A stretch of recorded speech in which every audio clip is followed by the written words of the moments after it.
Italy is cheaper than you think and more expensive than you might expect.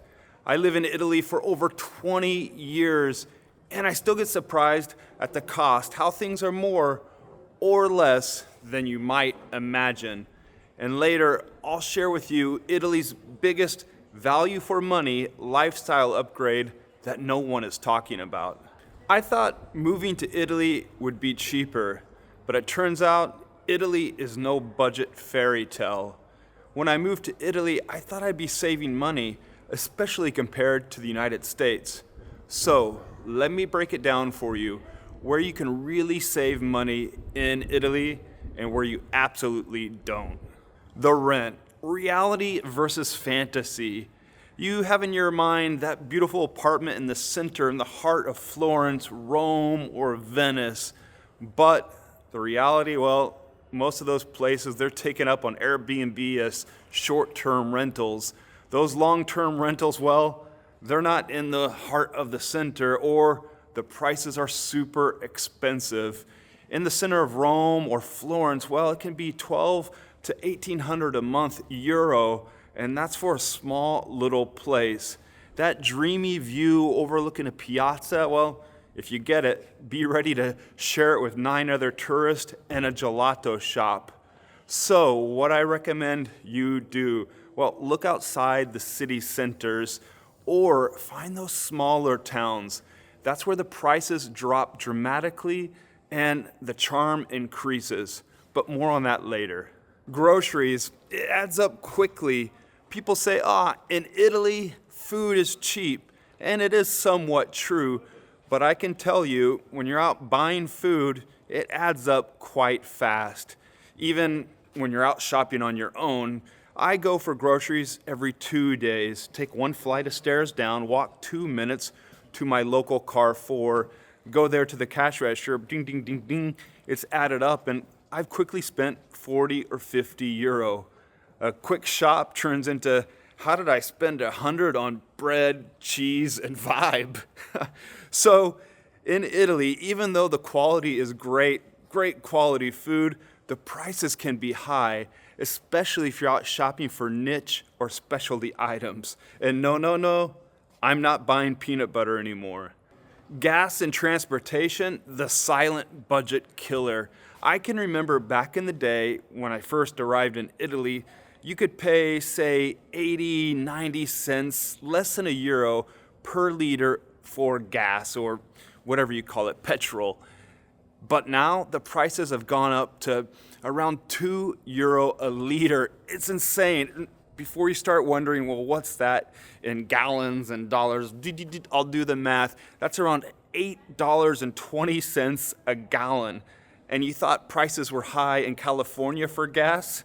So, if you're planning on renting a Fiat 500 and making a road trip across the beautiful roads of Tuscany or Italy, well, budget accordingly.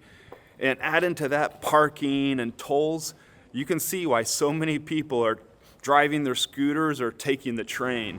Just a quick interrupt, because there's one thing you may not see on your receipt, but it'll definitely cost you. Bureaucracy. You think you want to do something seemingly simple like go apply for a residency permit or register your rental contract or sign up for public health care, which is great, but it'll cost you in time, patience, and sometimes even cold hard cash. So over the years, what I've learned is sometimes it's best just to pay someone to help you out. And in my 20 years, I've shelled out hundreds, maybe thousands of euros to agents to register those contracts and to file the paperwork just to save my sanity. You may consider trying to cut through the red tape and do things yourself, but that'll cost you. You'll spend days doing so. It's like a gym membership where the only exercise workout you're getting is running around from city office to city office. Italy sure is beautiful, but getting anything official done, well, that'll cost you one way or another. Do you know what surprised me the most about Italy? It wasn't the rent, the gas, or the bureaucracy, but the coffee. It cost €1, And in some places, maybe even less. You walk in, say hi to the barista, make your order, stand there at the bar, sip that espresso, maybe chat with some of the other locals, and you're out of there in 2 minutes. So no to-go cups, no long lines, no overcomplication. It's fast, affordable, and oddly elegant. In the United States, you pay $8 or something, and you're sitting there in a drive-thru, you're getting your paper cup with some vanilla mocha concoction, driving away with something that tastes like dirty tap water. In Italy, €1, and you walk away with a smile. It reminded me that it's not always about the cost, but also the value. Can you remember that first time that you started drinking coffee? I do. Let me tell you, I think I was 19 years old. I was driving to and from the university in my Nissan 280ZX, white exterior, red leather interior, 2-seater. I love that car, straight 6-cylinder motor under the hood. But I was falling asleep all the time, and also sometimes while driving.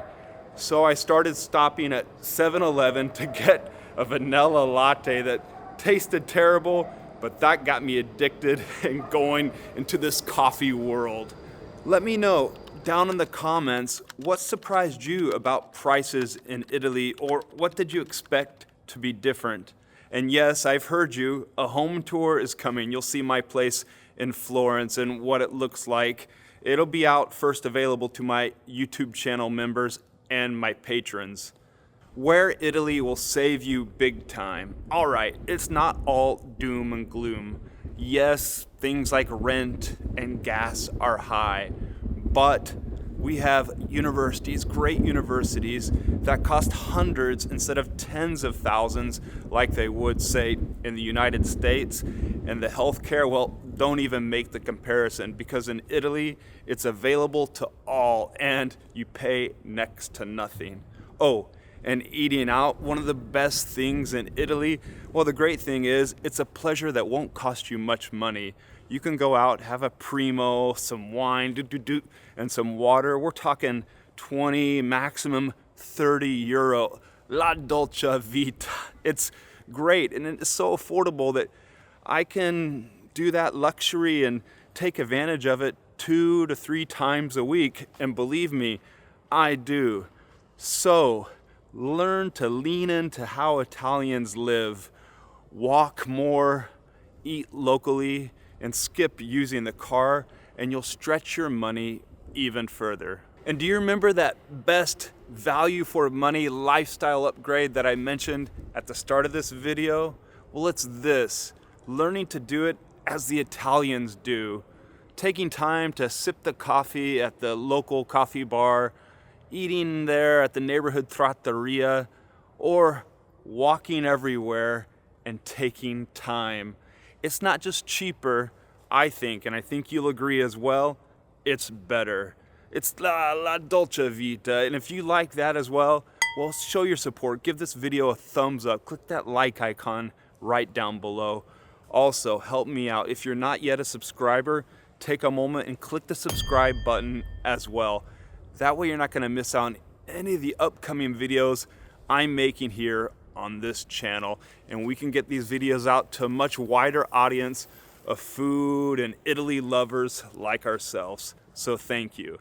And remember earlier we talked about how those small towns can save you a ton in rent, but some of these places are off the beaten path or tucked away on a hilltop and you've never even heard of them. So watch this video next, because locals are going to hate me for sharing their secret spots.